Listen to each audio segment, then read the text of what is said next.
Hello students. आज हम exercise 4.3 में और कुछ प्रॉब्लम्स देखेंगे। लास्ट क्लास में हमने ये देखा है कि एक linear equation in two variables को लेके how we can draw a graph for such equation, right. So आज हम और कुछ प्रॉब्लम्स एक्सरसाइज में लेती हूँ, जहाँ एक सिचुएशन दिया जाता है और उस सिचुएशन को सबसे पहले कन्वर्ट करना है एक इक्वेशन जैसे, and then you will have to draw a graph, right. So first उसके लिए fourth question in the exercise, that is the taxi fare in a city is as follows, right. Please read the question along with me.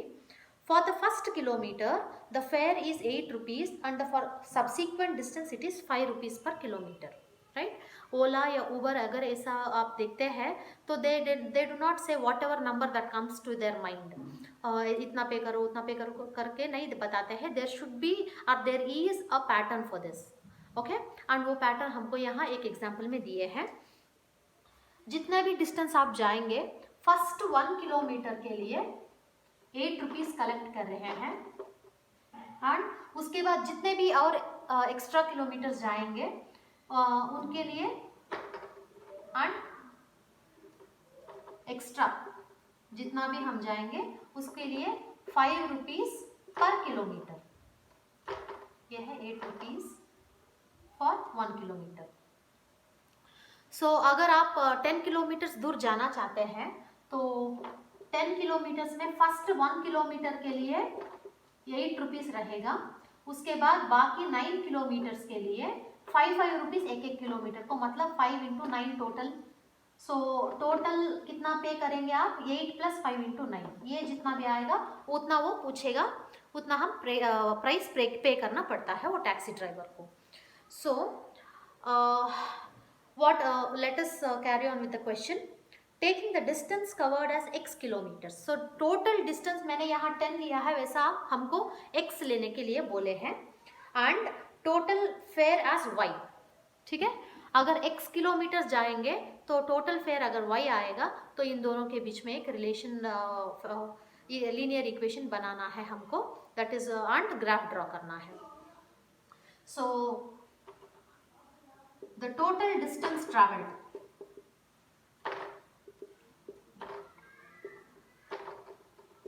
x kilometers सोचेंगे।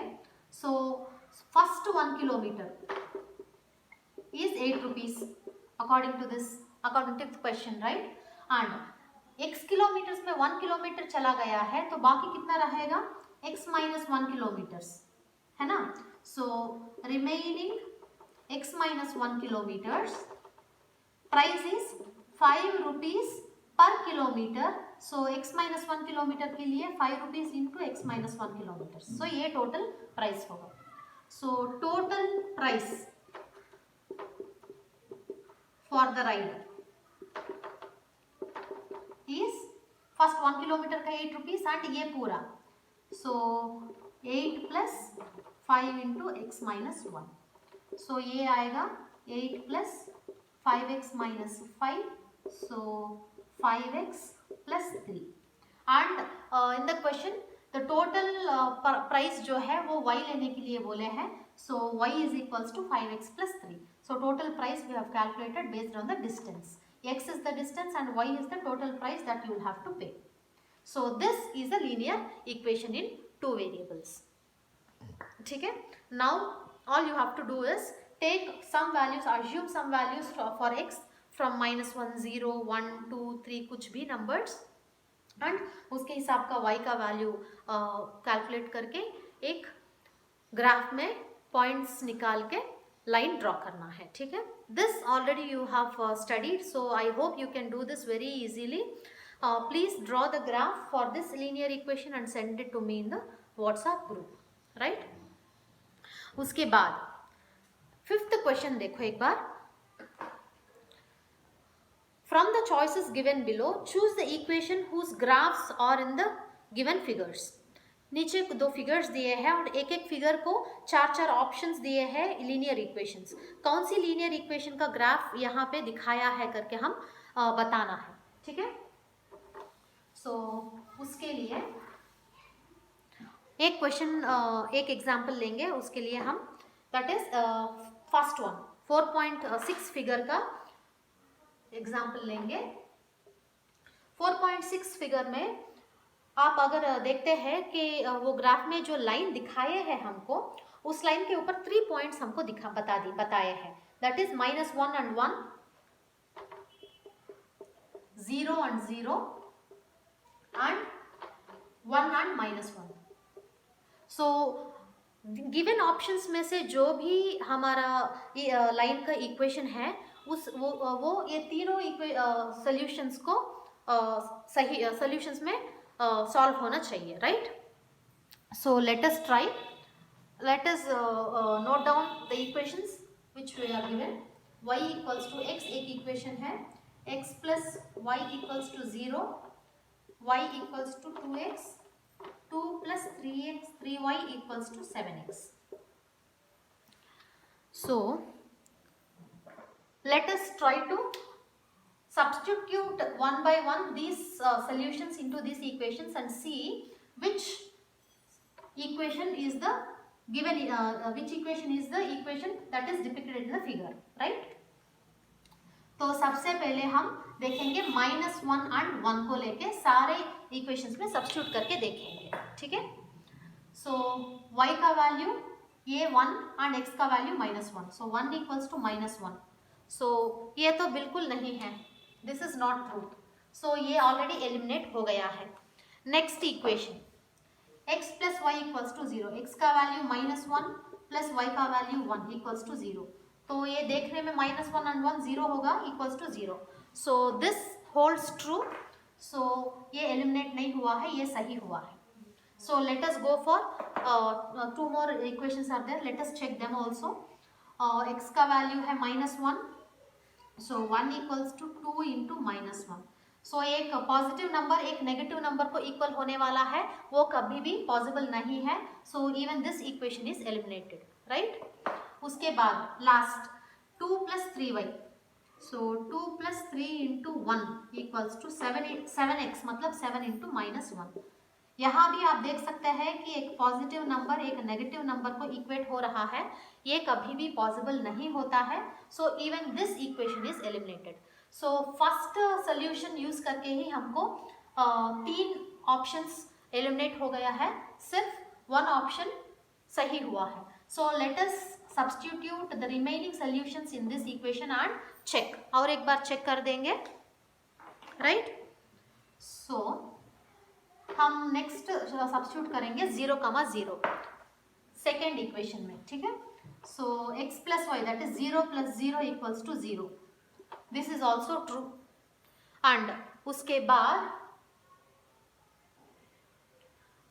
Last 1 and -1, ये भी substitute करके देख लेंगे।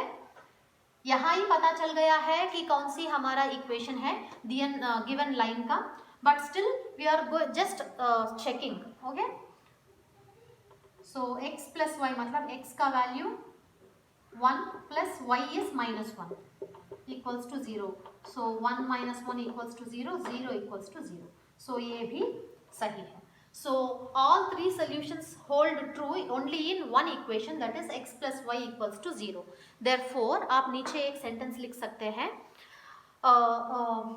x plus y equals to 0 is the equation depicted in the figure 4.6 करके आप लिख सकते हैं। सो ऐसे ही और एक प्रॉब्लम भी दिया है टेक्स्ट बुक में, please solve this in the same method, it is very easy. Now will be skipping this and going for the 6th question। in this question also situation दिया है आपको, you have to derive this to a linear equation in 2 variables and then draw a graph। so first of all let us read the question and try to derive a linear equation, right। if the work done by a body on application of a constant force, एक constant force लगाते वक्त body से work done जो भी है, it is directly proportional to the distance travelled by the body. So this is a statement from science and we are using this in mathematics, so all the subjects are always interlinked, we use mathematics to solve many real life problems, वो science हो या social हो, कुछ भी हो, archaeology हो, astronomy हो। So let us see sixth question, और एक बार देखेंगे, work done by a body. So we are talking about the relation between work done and distance travelled, and condition क्या है बीच में, एप्लीकेशन ऑफ कांस्टेंट फोर्स। सो इसके लिए हम एक मोटरसाइकिल का एग्जाम्पल ले सकते हैं। Fuel will be providing constant force, will be providing constant force on the body, that is motorcycle, and वो मोटरसाइकिल आगे जाता रहता है, तो total work done by this motorcycle and the distance travelled by the motorcycle is directly proportional. ठीक है, so work done, ये है sixth question. So work done is directly proportional to distance traveled,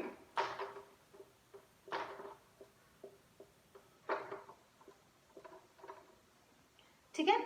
सो यहाँ बीच में एक कंडीशन है, वो भूलो मत, क्योंकि वो बाद में काम में आता है, एप्लीकेशन ऑफ कांस्टेंट फोर्स। ठीक है, now work done and distance travelled दोनों के बीच में relation directly proportional. Now let us take the shorter forms, work done को W लेंगे and is directly proportional to distance traveled, we can take it as D. You can also take it as XY or PQ or AB, whatever you want, it does not matter, you just this is just depictions, ठीक है। So W is directly proportional to D, that is work done and distance traveled. Now हमको एक equality चाहिए, equation चाहिए, हमको यहाँ relation है directly proportional. सो directly proportional को इक्वेशन जैसा कन्वर्ट करने के लिए what we usually do is take a constant K here, ठीक है, and this constant, what is this constant? In this particular case it is the constant force that is being applied on the body. जो fuel constant force provide करता है वो बोली थी मैंने, वो कांस्टेंट फोर्स वैल्यू जो भी है वो ये K का वैल्यू है यहाँ, ठीक है। Now let us read the question further. Draw the graph of the same, express this in the form of an equation in two variables. So इसको सिचुएशन को एक इक्वेशन इन टू वेरिएबल्स जैसा दिखाने के लिए बोले हैं, तो वो काम तो ऑलरेडी हो गया है। Next what should we do? Next is draw a graph for the same by taking the constant force as 5 units. अगर ये कांस्टेंट फोर्स यहाँ जो मैंने K लिया है, अगर वो 5 होता है तो उसका ग्राफ ड्रॉ करके दिखाना है। सो यहाँ गिवन K का वैल्यू कांस्टेंट फोर्स, आप कांस्टेंट फोर्स करके देखो, is 5 units. So W equals to 5D। इस इक्वेशन को आप ग्राफ निकालना है, which we have already studied and I hope you can do it very easily. D and W, ये values का एक डब्बा बना दो। Please find the values and create a graph and send this answer to me in the group, right? Now ऐसा ही और दो problems भी है एक्सरसाइज में। seventh question, please do it by yourself. This is the most simplest that you can see to form a equation in two variables. So please understand the question, read it very carefully, understand it, and then try to convert it into a linear equation. Next eighth question में Fahrenheit और Celsius already आप शायद आपकी science class में देखे होंगे, इन दोनों के बीच में रिलेशन। सो फॉर्मूला यहाँ दिया है, तो उसके लिए ग्राफ ड्रॉ करना है। ऑलरेडी फॉर्मूला दे दिया है, तो आपका ये काम तो बच गया है। सो डायरेक्टली ग्राफ ड्रॉ करना है, और नीचे कुछ क्वेश्चंस पूछे हैं वो भी आप आंसर करना है, ठीक है। Please try this, and if you have any doubts in this, you can always call me between 4 and 5 every day, any day, and or other option is you can directly ask in the group, WhatsApp group, for any doubts, ठीक है। So see you in the next class.